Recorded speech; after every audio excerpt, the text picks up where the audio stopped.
I'm Anupa. We've all grown up having a very nice crispy bread roll. So today I'm going to recreate our memory. Let's make it with loads of paneer. So to get a nice crispy bread roll, there are two things that we need. One, we need oil which has to be hot, bread and nice tasty filling. Now we're going to use block of paneer which I'm going to just crush like this.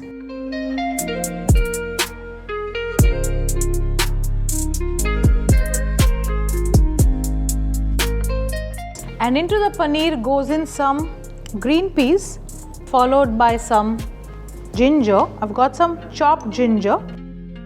After ginger goes in some chopped green chillies followed by some fresh coriander.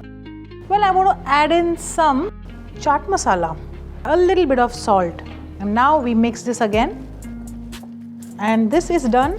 And what I'm going to do is I'm going to take a shallow dish like this in which we're going to take some water.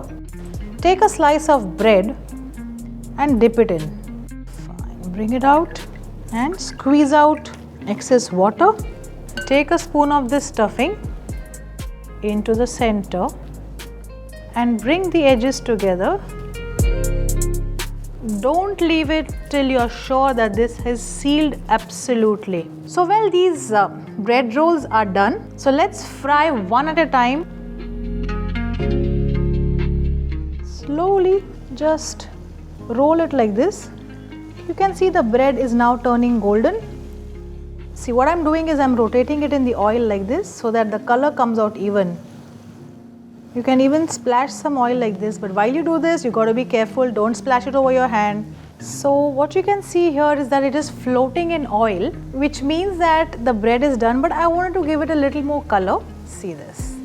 Nice, isn't it? So after you bring it out of the oil, just keep it on a tissue for a while because it's so hot, you anyways can't eat it so hot.